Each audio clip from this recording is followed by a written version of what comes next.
Pack your desk now, Daniel. Mrs. Kensington's voice cracked through the conference room like thunder. Every head turned. The entire executive team sat frozen around the long glass table, coffee cups still in their hands, eyes wide with shock. Daniel Carter, 34 years old, stood at the far end of the room. His tie was slightly loosened from a long day, and in his arms, he held his 3.5-year-old daughter, Mia. She had her small arms wrapped tightly around his neck, her face buried in his shoulder. She was wearing her favorite yellow dress, the one with tiny white flowers that she had picked out herself that morning. Mrs. Kensington didn't raise her voice again. She didn't need to. The damage was already done. "You leaked confidential client data," she said, her tone ice cold. "Files that could destroy this company's biggest deal of the year. And you did it from your own computer. There's no point denying it." Daniel felt the words hit him like physical blows. His mind went blank for a second. He had been working late last night, yes, but he hadn't touched any restricted files. He hadn't sent anything to anyone. I didn't do this," he said quietly. His voice sounded small even to himself. Mrs. Kensington's eyes narrowed. "The IT logs don't lie. Only your login was used to access those files after hours. Pack your desk. Security will escort you out." A heavy silence fell over the room. No one spoke. No one defended him. Daniel could feel every pair of eyes on him, some pitying, some already turning away like he was already gone. But the smallest person in the room was the only one who truly understood what was happening. Mia lifted her head from her father's shoulder. Her big brown eyes were filled with tears, but she wasn't crying loudly. She was looking straight at Mrs. Kensington, with a confused, scared expression that only a child can have when adults do, something that makes no sense to them. She didn't understand the words, confidential data, or leaked, but she understood one thing clearly. Her daddy was in trouble, and someone in this room was being very mean to him. Daniel tried to shift her weight in his arms, tried to stay calm for her sake, but his hands were shaking. Mrs. Kensington turned to the rest of the team. Meeting adjourned. Everyone back to work. Chairs scraped against the floor as people stood up quickly, avoiding eye contact with Daniel. Within seconds, the room was emptying. Only Mrs. Kensington remained, standing at the head of the table like a judge who had already delivered her verdict. Daniel didn't move. He couldn't. Not with Mia in his arms. Not when his entire world had just been ripped apart in front of the people he worked with every single day. He had given everything to this job. Every late night, every weekend, every sacrifice. Because this job was the only thing standing between him and losing his daughter in a custody battle that had already drained him emotionally and financially. And now it was gone. Mia pressed her small hand against his cheek. Her voice was barely a whisper. "Papa, why is the lady angry?" Daniel couldn't answer. His throat had closed up. What he didn't know, what nobody in that room knew, was that Mia had been sitting quietly under his desk for the last 2 hours while he worked. She had been playing with her toy phone and drawing pictures, the way she always did when she came to the office on rare days like this. She had seen something, she had heard something, and in her innocent little mind, she already knew the truth that would change everything. But right now, in this moment, Daniel Carter was just a father holding his daughter, trying not to fall apart in the middle of the office he had just been fired from. Mrs. Kensington's final words hung in the air like a death sentence. "Security will be here in 5 minutes. I suggest you start packing." Daniel turned and walked out of the conference room, Mia still clinging to him. He didn't look back. He had no idea that the real thief was still sitting inside that building, and he had no idea that the only person who could save him was the 3-year-old girl in his arms. Daniel drove home in complete silence. Mia had fallen asleep in her car seat, her small hand still clutching the edge of his shirt even in her dreams. Every few seconds, he glanced at her through the rearview mirror. Her cheeks were still wet from the tears she had cried in the office. His own eyes were dry, but only because he had learned long ago how to push everything down until he was alone. He had lost his job. The thought kept repeating in his head like a cruel echo. After everything he had done, After every late night, every early morning, every time he had said yes when he wanted to say no, it was all gone in less than 5 minutes. He pulled into the small driveway of their modest 2-bedroom house. It wasn't much, but it was theirs. Or at least, it had been theirs until today.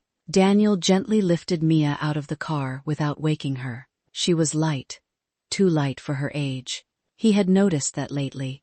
Some days he wondered if the stress of their life was affecting her too, even though she was only 3.5. He carried her inside and laid her down on the couch, covering her with the soft blanket she loved. For a long moment, he just stood there watching her sleep. This little girl was the only reason he had kept going for the past 2 years. 2 years ago, his wife had walked out. She hadn't just left him, she had left Mia too. At first, Daniel had told himself she would come back, that she just needed time, but she never did. Instead, she hired lawyers, expensive ones. She wanted full custody of Mia, and she was willing to fight dirty to get it. Daniel had spent almost every penny he had on his own lawyer. He had taken extra projects at work. He had skipped meals so Mia could have everything she needed. He had worked weekends while other fathers took their kids to the park. All because he refused to let anyone take his daughter away from him. And now, he had nothing left to fight with. He walked into the kitchen and leaned against the counter, pressing his palms into his eyes. The house was quiet, except for the soft sound of Mia breathing in the next room. He had always been careful not to let her see him break. But tonight, the cracks were getting harder to hide. He thought about the morning, how Mia had woken up excited because she got to wear her favorite yellow dress, how she had sat at the table drawing pictures while he made her breakfast. She had drawn a picture of the two of them, a tall stick figure and a small one holding hands, with a big yellow sun above them. "Papa," she had said in her sweet little voice, "when I grow up, I want to work in your office too. Then we can be together every day." He had smiled and kissed the top of her head, not knowing that in a few hours, that same office would become the place where everything fell apart. Daniel opened the fridge. There wasn't much inside. He had been planning to go grocery shopping this weekend. Now he wasn't sure how he would even pay for groceries next week. He closed the fridge door and walked back to the living room. Mia had woken up. She was sitting up on the couch, rubbing her eyes with her small fists. When she saw him, her face lit up with that pure, unconditional love that only children can give. "Papa," she said softly, reaching out her arms. He sat down beside her and pulled her into his lap. She immediately curled against his chest, her tiny fingers playing with the buttons on his shirt. "Are you sad, Papa?" she asked. Daniel swallowed hard. "A little, baby." Mia was quiet for a moment. Then she said something that nearly broke him. "Don't be sad. I'm here. I'll take care of you." He let out a shaky laugh that was half a sob and pressed his face into her soft hair. How could a 3-year-old understand so much? How could she be the strong one right now? He thought about all the things he had sacrificed for this job, the birthdays he missed because of meetings, the school events he couldn't attend, the times he had to say no to Mia when she asked him to play because he had to finish a report. He had told himself it was all for her future, that one day it would all be worth it, and now it was gone. Mia pulled back slightly and looked at him with those big, serious eyes that always made him feel like she could see straight into his soul. "Papa," she whispered, "that lady was mean to you." Daniel didn't know what to say. He just held her tighter. In that moment, sitting on the old couch in their small living room, Daniel made a silent promise to himself. No matter what happened next, he would fight. He would find a way, because this little girl in his arms was worth everything. He didn't know yet that the answer to saving his future was already inside Mia's innocent mind.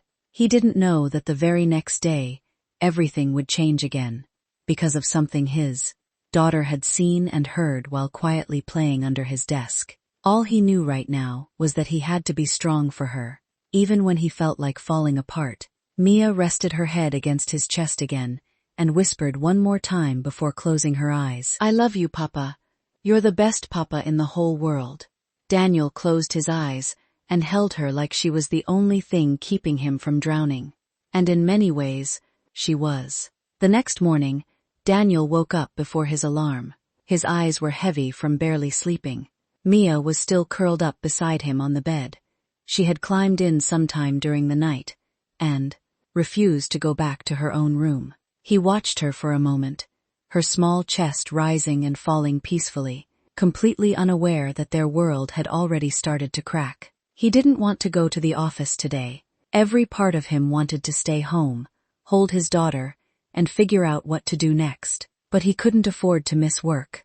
Not now. Not when he still had a job to fight for. By 8:15, he was dressed and making Mia's breakfast. She sat at the kitchen table in her pajamas, quietly drawing on a piece of paper with her crayons. Daniel's phone rang. It was the daycare. "Mr. Carter, we're really sorry, but we have to close today. 2 of our staff members called in sick. We can't operate safely with the children." Daniel closed his eyes. This was the last thing he needed.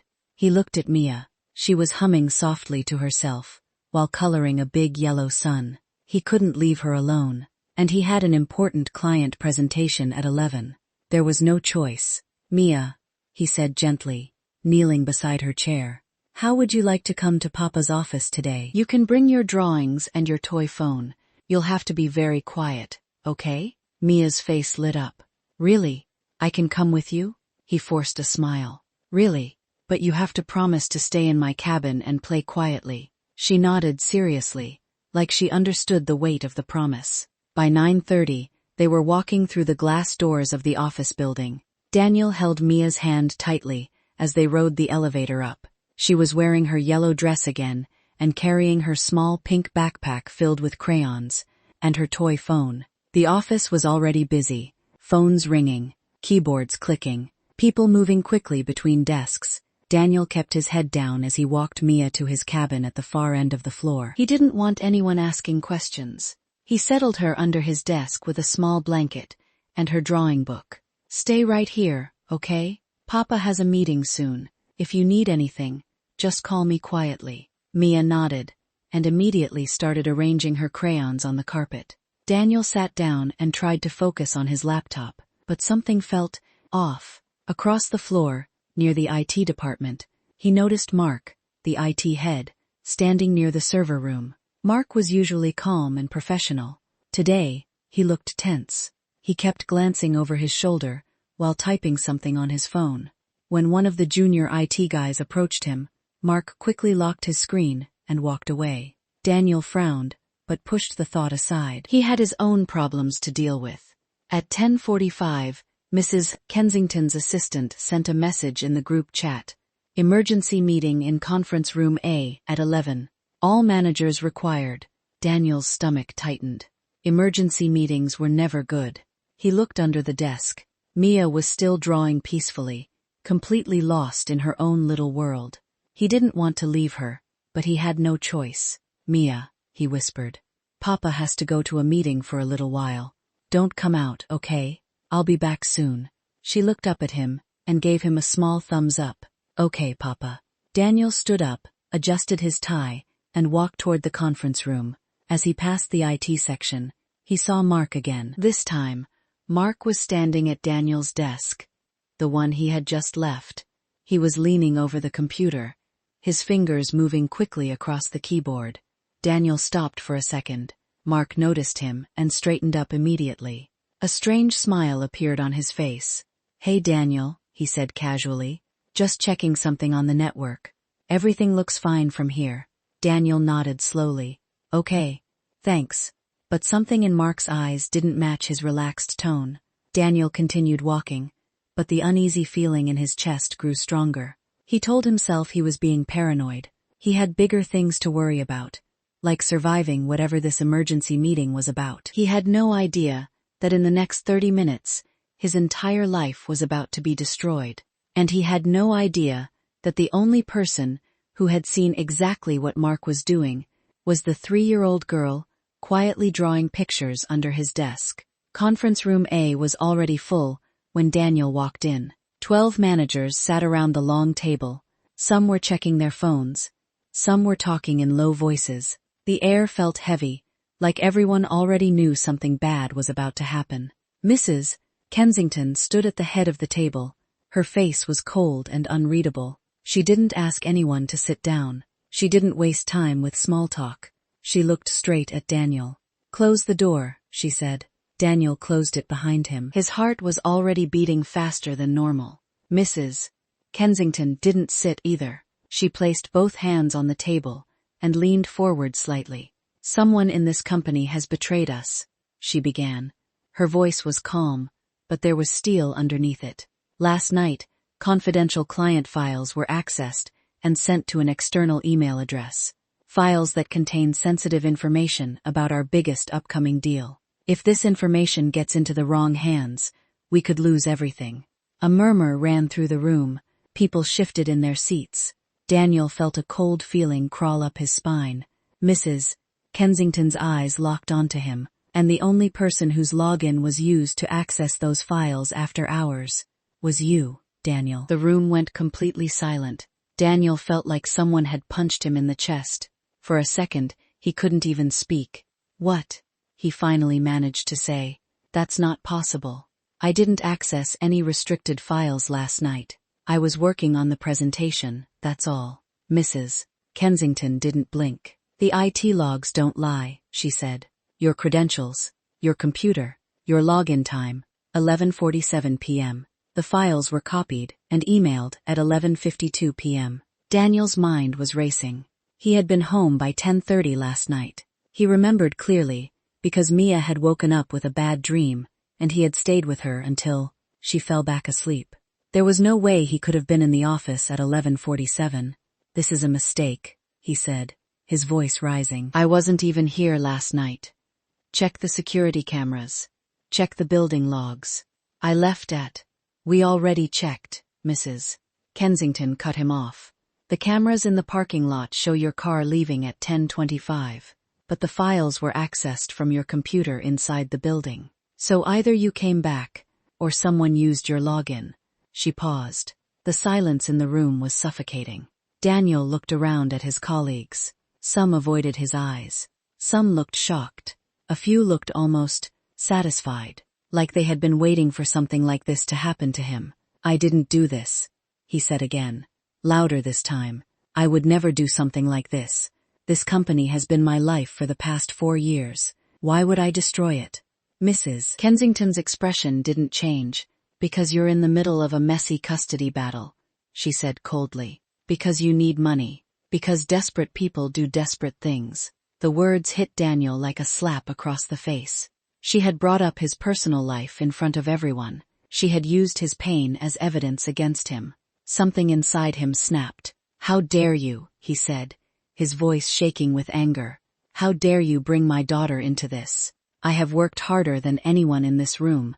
I have sacrificed everything for this job, and now you're accusing me of stealing because of some logs that can be faked?" Mrs. Kensington didn't raise her voice. She didn't need to. "Pack your desk, Daniel," she said. "You're done here. Security will escort you out of the building in the next 10 minutes. And if I find out you've taken anything else from this company, I will make sure you never work in this industry again." The words echoed in the room. "Pack your desk."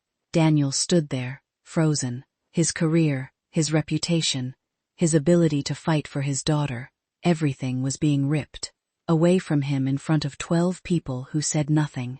He felt like he couldn't breathe. Mrs. Kensington turned to the rest of the team. Meeting adjourned. "Everyone get back to work." Chairs scraped. People stood up quickly. Within seconds, most of them had left the room. A few gave Daniel one last look before walking out. Some with pity, some with judgment. Only Mrs. Kensington remained. She looked at him one final time. 10 minutes, she repeated. "Don't make this harder than it already is." Then she walked out, leaving Daniel standing alone in the middle of the empty conference room. His hands were shaking. His mind was blank. For the first time in years, he didn't know what to do. He had just been publicly executed in front of his entire management team, and the worst part? He had no idea how to prove he was innocent, because the person who had actually stolen those files was still sitting comfortably at his desk on the other side of the floor, and the only person who had seen him do it was a 3-year-old girl quietly drawing pictures under Daniel's desk. Daniel didn't remember how he got home. He remembered walking out of the conference room. He remembered Mia running toward him from under his desk, her small face full of worry. He remembered picking her up and holding her so tightly that she made a small sound. But everything after that was a blur. Now he was sitting on the floor of his living room, his back against the couch, still wearing the same clothes from the office. His tie was loosened. His shirt was wrinkled. Mia was sitting in his lap, playing quietly with the buttons on his shirt, the way she always did when she sensed he was sad. He had been fired, publicly, in front of people he had worked with for years, called a thief, accused of stealing from the company he had given everything to, and the worst part was that Mrs. Kensington had used his daughter against him in that room. She had thrown his custody battle in his face like it was proof of his guilt. Daniel closed his eyes and let his head fall back against the couch. 2 years ago, his life had been completely different. He had been married. He had a wife who smiled at him in the mornings and kissed him before work. They had Mia, and for a while, everything felt perfect. But slowly, things started to change. His wife began staying out later. She started complaining about money, about his job, about how he was never home enough. She wanted more, a bigger house, nicer things, a different life. One day, she simply packed her bags and left. She didn't just leave him, she left Mia too. Their 3-year-old daughter woke up one morning and asked why mommy wasn't there. Daniel had to explain something no father should ever have to explain to his child. At first, he thought she would come back. He told himself it was just a phase. But weeks turned into months, and she never returned. Instead, she hired expensive lawyers and filed for full custody of Mia. That was when Daniel's real fight began. He worked harder than he ever had in his life. He took on extra projects. He worked late nights and early mornings. He skipped meals so he could save money for Mia's needs and for the legal fees that kept piling up. He had already spent almost everything he had saved over the years. The house was on the edge of being taken. His car was old and breaking down, but none of that mattered as much as keeping his daughter, because Mia was everything. She was the reason he got out of bed every morning. She was the reason he kept fighting, even when he felt completely broken. Every time he looked at her, he saw the little girl who still believed her father could fix anything. And now, he had lost the one thing that was keeping them afloat. Daniel opened his eyes and looked down at Mia. She was still playing with his buttons, humming softly to herself. She had no idea how bad things really were. She didn't understand lawyers or custody, or what it meant to lose a job. All she knew was that her papa was sad, and she wanted to make him feel better. "Papa," she said quietly, looking up at him, "are you going to work tomorrow?" Daniel's throat tightened. He didn't know how to answer that question. "I don't know, baby," he said honestly. Mia was quiet for a moment. Then she leaned forward and rested her head against his chest, right over his heart. "It's okay," she whispered. "We can stay home together. I'll take care of you." Those words broke something inside him. He wrapped his arms around her small body and held her close, pressing his face into her soft hair. Tears he had been holding back since the meeting finally came. He cried quietly, his shoulders shaking, while his 3-year-old daughter patted his back, like she was the adult, and he was the child who needed comforting. How had it come to this? He had done everything right. He had been loyal. He had worked hard. He had sacrificed his time, his health, and his peace of mind for that job. And in one afternoon, it had all been taken away from him. Accused of something he didn't do, humiliated in front of people who didn't even try to defend him. He thought about the future. How was he going to pay the bills? How was he going to keep fighting the custody case without a job? What if his ex-wife found out he had lost everything? She would use it against him. She would say he couldn't provide for Mia anymore. The fear was suffocating. But then Mia shifted in his arms and looked up at him with those big, trusting eyes. "Papa," she said seriously, "don't be scared. I saw something today." Daniel wiped his eyes and tried to smile for her. "What did you see, baby?" Mia was quiet for a few seconds, like she was trying to find the right words. I saw the computer, Uncle, she finally said. He was at your desk. He was doing something on your computer, and he was talking on the phone. He said something about money. Daniel frowned slightly. He was too tired and too broken to understand what she was trying to tell him. It's okay, Mia, he said gently. You don't have to worry about that right now. But Mia wasn't finished. She reached for her small pink backpack that was lying on the floor. She pulled out a crumpled piece of paper, one of her drawings from earlier that day. She held it up for him to see. On the paper was a rough drawing of a man sitting at a desk with a computer. Next to him was another figure, holding something that looked like a phone. And at the bottom, in Mia's childish handwriting, were 2 words she must have heard someone say. Secret money. Daniel stared at the drawing. For the first time since the meeting, something shifted in his chest. Not hope exactly, but a small, quiet question. What exactly had his daughter seen while she was sitting under his desk? Daniel stared at the drawing in his hands. It was just a child's drawing. Messy lines, uneven shapes, and 2 crooked words written at the bottom in crayon. Secret money. But something about it made him uneasy. He looked at Mia, who was sitting cross-legged on the floor in front of him, watching his face carefully. She seemed to understand that this drawing was important, even if she didn't fully know why. Mia, Daniel said gently, trying to keep his voice calm. Can you tell Papa more about this? Who is the computer uncle? Mia tilted her head, thinking hard. The uncle who works with computers, she said. He has a big tummy, and he wears glasses. He was at your desk today, Papa, when you went to the meeting. Daniel's heart skipped a beat. Mark, the IT head, the same man he had seen standing at his desk earlier that day, the same man who had smiled too quickly and said he was just checking the network. What was he doing at my desk? Mia, Daniel asked, leaning forward. Mia picked up her toy phone from the floor and held it up. He was typing on your computer, she said. Very fast. Like this. She pretended to type quickly on her toy phone. And then he was talking on the phone. He said, they won't know, and the money is safe. Daniel felt a strange feeling in his stomach.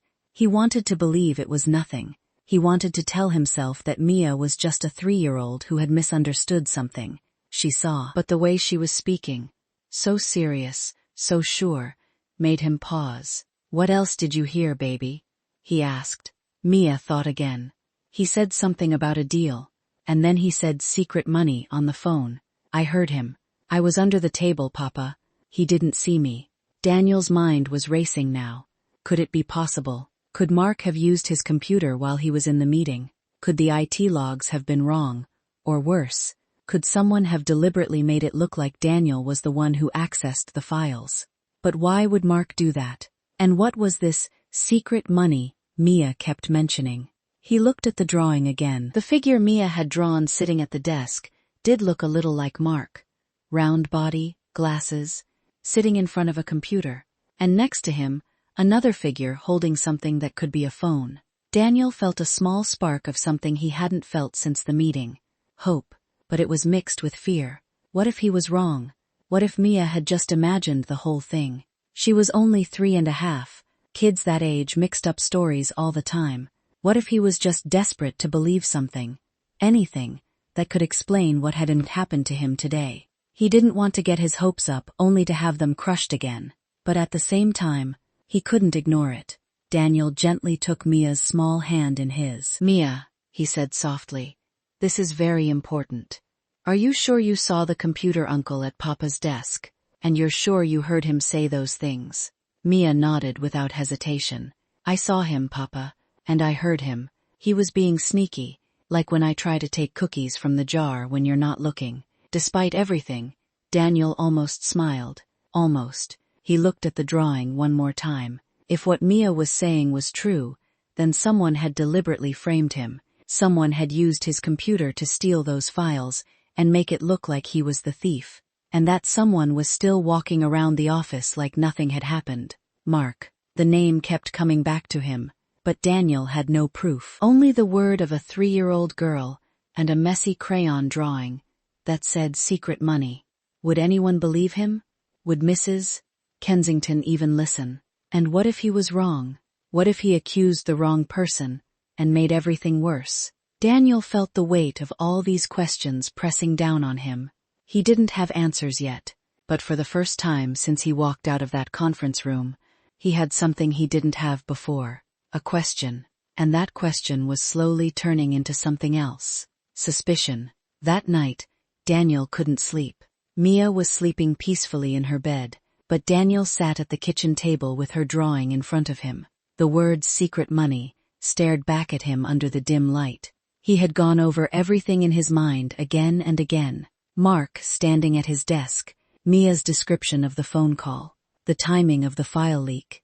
It all pointed in one direction, but he still had no real proof, just the words of a 3-year-old. By 2 a.m., he made a decision.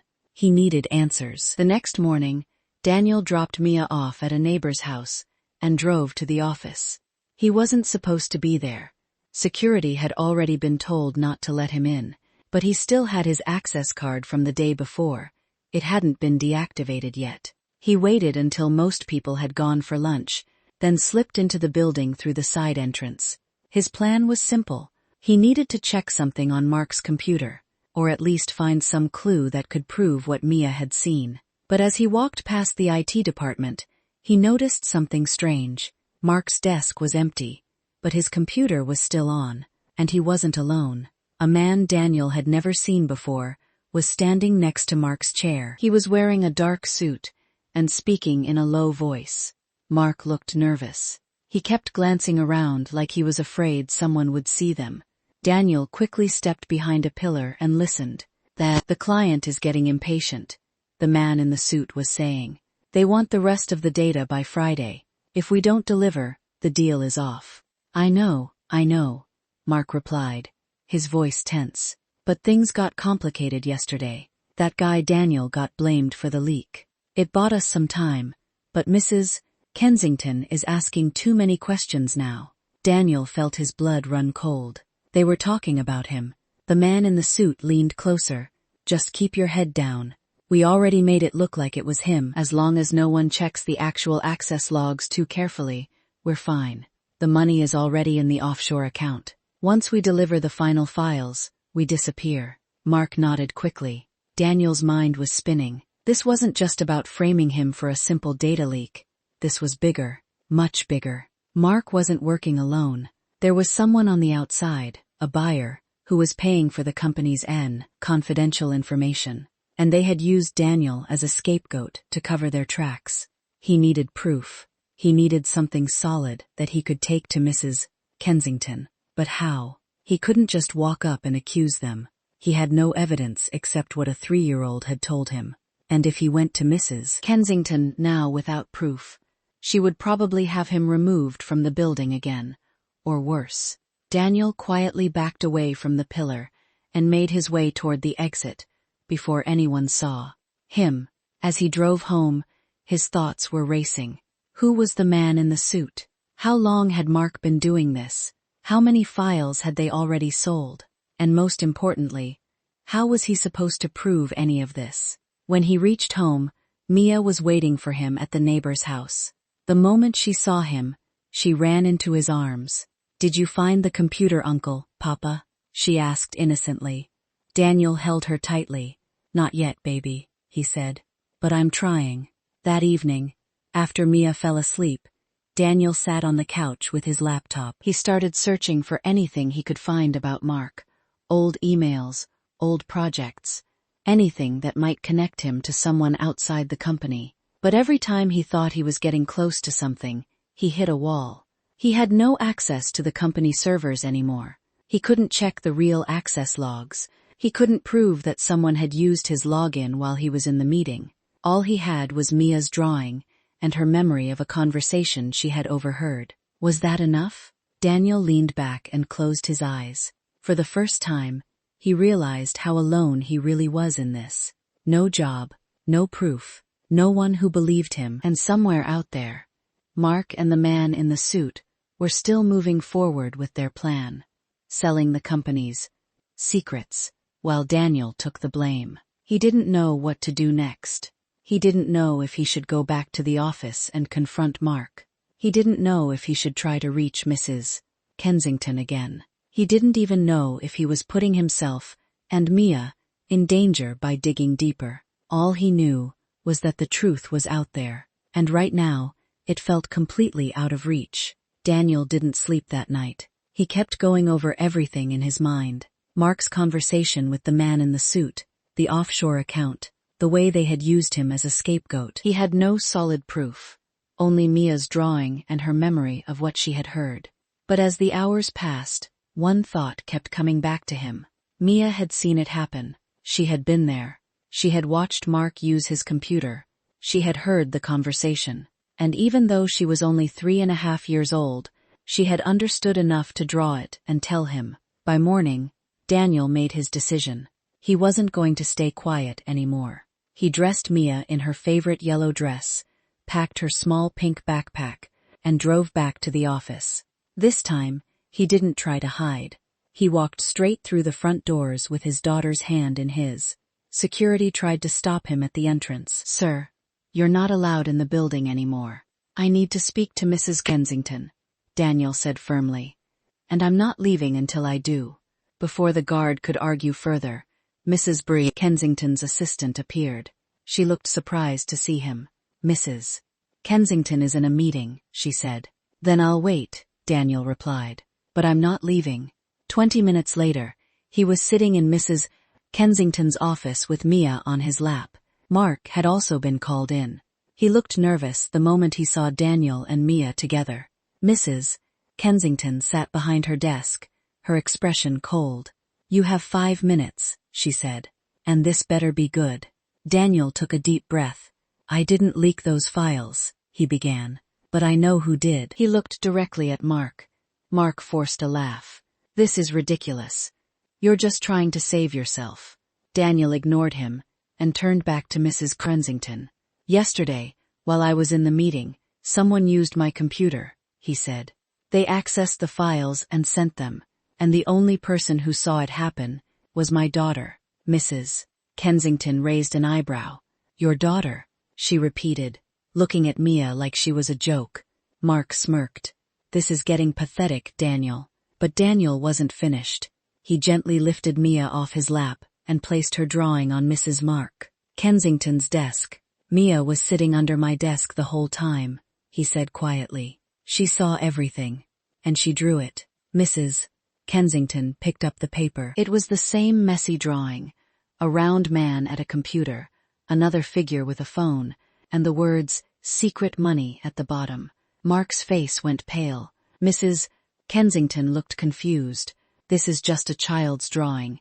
It doesn't prove anything." Daniel looked at Mia. "Mia," he said softly, "can you tell Mrs. Kensington what you saw yesterday?"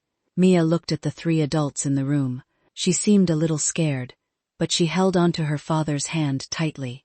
"I saw the computer, Uncle," she said in her small, clear voice. "He was at Papa's desk. He was typing very fast. And then he was talking on the phone. He said, 'They won't know, and the money is safe.'" The room went completely silent. Mark's hands were shaking now. Mrs. Kensington stared at Mia, then at Mark, then back at the drawing. But Mia wasn't done. She reached into her pink backpack and pulled out her toy phone, the small plastic one she always carried with her. She held it up. "I recorded it," she said innocently. "On my phone, because I thought it was a game." Daniel's heart stopped. He had no idea she had done that. Mrs. Kensington took the toy phone from Mia's hand. It was just a cheap plastic toy with a record button. She pressed play. At first, there was only static and the sound of Mia humming. But then, clear as day, Mark's voice came through the tiny speaker. "Oh, they won't know it was us. The money is already in the account. Once we send the final files on Friday, we're done." Mrs. Kensington's face went white. Mark stood up so fast his chair fell backward. This is not what it sounds like," he started, but his voice cracked. Mrs. Kensington didn't let him finish. "Security," she said into the phone on her desk. "Get to my office. Now." Mark tried to move toward the door, but 2 security guards appeared within seconds. Daniel sat there in shock, watching everything unfold. But the most powerful person in the room wasn't him. It wasn't Mrs.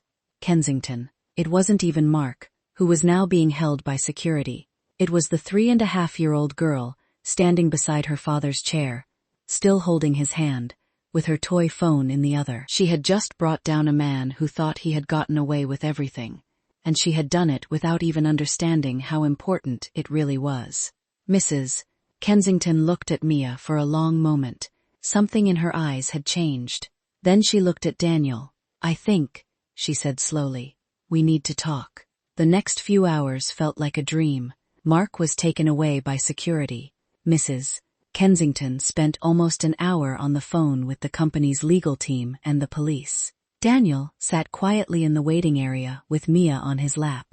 She was tired now, her head resting against his chest, still holding her toy phone, like it was the most important thing in the world. When Mrs. Kensington finally called them back into her office, her face looked different.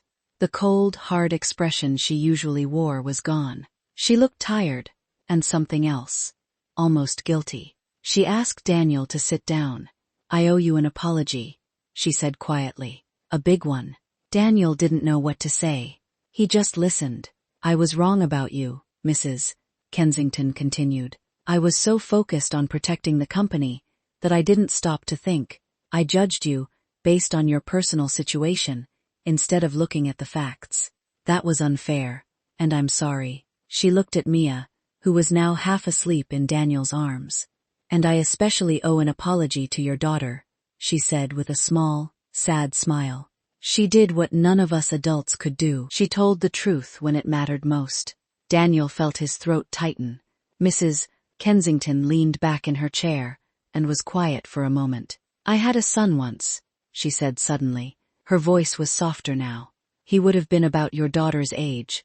He got sick when he was 2. We tried everything, but we lost him." Daniel felt his chest ache. Mrs. Kensington looked at Mia again. "After that, I threw myself into work. I became hard. I stopped trusting people. I told myself that being tough was the only way to survive. But today, watching your little girl stand up for you with nothing but a drawing and a toy phone, it reminded me of something I had forgotten." She paused. "Family is everything, and sometimes the smallest voices say the loudest truths." Daniel didn't know how to respond, so he just nodded, his eyes slightly wet. Mrs. Kensington straightened up and became professional again, but her tone was much gentler now. "Daniel, I want you to know that your job is safe. In fact, effective immediately, you're being promoted to senior manager. The position comes with a significant raise, and the resources you need to support your daughter properly." Daniel stared at her, stunned. "And as for the custody situation," she added, "if you ever need a character reference or any kind of support from the company, you have it. No questions asked." Daniel felt like he could finally breathe again. He looked down at Mia, who was now fully asleep in his arms, completely unaware of how much she had just changed their lives. Mrs. Kensington stood up and walked around her desk. She stopped in front of them and gently placed a hand on Mia's head for a brief second. "She's a very special little girl," she said softly. "Take care of her." Then she looked at Daniel. "And take care of yourself, too." Daniel stood up, holding Mia carefully so she wouldn't wake up. "Thank you," he said, his voice thick with emotion. "For everything." Mrs. Kensington gave him a small, genuine smile, something he had never seen from her before. As Daniel walked out of the office with his daughter in his arms, the sun was setting outside the big glass windows. The building that had felt so cold and hostile just a day ago now felt different, lighter somehow. He carried Mia to the car and gently buckled her into her car seat. She stirred a little and opened her eyes halfway. "Papa," she mumbled sleepily. "Did we win?" Daniel smiled as tears filled his eyes. "Yeah, baby," he whispered, kissing her forehead. "We won, because of you." Mia smiled, already drifting back to sleep. "I told you I would take care of you," she said softly. Daniel closed the car door and stood there for a moment, looking at the sky. For the first time, in a very long time, the heavy weight on his chest was gone. He had his job back. He had his reputation back. And most importantly, he still had his daughter, the little girl who had fought for him when no one else would. As he drove home with Mia sleeping peacefully in the back seat, Daniel realized something. Sometimes the biggest heroes don't wear suits or sit in big offices. Sometimes they're just 3.5-year-old girls in yellow dresses, holding toy phones and crayon drawings, who refuse to let the world be unfair to the people they love. And today, one of those little heroes had saved everything. Sometimes the smallest voices carry the loudest truths. In a world where adults argue, manipulate, and fight for power, it was a 3.5-year-old girl who saw what no one else could see. It was Mia who noticed the man at her father's desk. It was Mia who listened when no one else was paying attention. And it was Mia who spoke up, not with anger, not with proof, but with a simple drawing and a toy phone, when it mattered most. Daniel had spent years fighting to protect his daughter. He had sacrificed sleep, money, and peace of mind just to keep her safe. But in the end, it was his little girl who protected him. That's the thing about children. They don't care about titles. They don't care about office politics, or who has more power. They only care about what's right. And when someone they love is being wronged, they will stand up in the simplest, purest way possible. Mia didn't know she was exposing a corporate crime. She didn't know she was saving her father's job and reputation. She only knew that her papa was sad, and someone had been mean to him. So she did the only thing she knew how to do. She told the truth. And sometimes, that's all it takes. This story isn't just about a little girl who saved her father. It's a reminder that we should never underestimate the power of innocence. We should never ignore the quiet voices in the room, and we should never be so quick to judge others without knowing the full story. Because sometimes the person we think is guilty is actually the victim, and sometimes the smallest person in the room is the strongest one of all. If this story touched your heart even a little bit, I want you to do something for me. Drop a comment below and tell me, what was the moment that hit you the hardest? Was it when Mia showed her drawing? Was it when she played the recording on her toy phone? Or was it the moment her father finally realized how much his little girl had done for him? I read every single comment, and your words mean more than you know. If you haven't already, hit that subscribe button and join our family. We tell stories here that remind us what really matters in life: love, truth, and the quiet strength of those we often overlook. Thank you for watching until the very end. And remember, never underestimate the power of a child who simply wants to protect the person they love. I'll see you in the next story. Take care.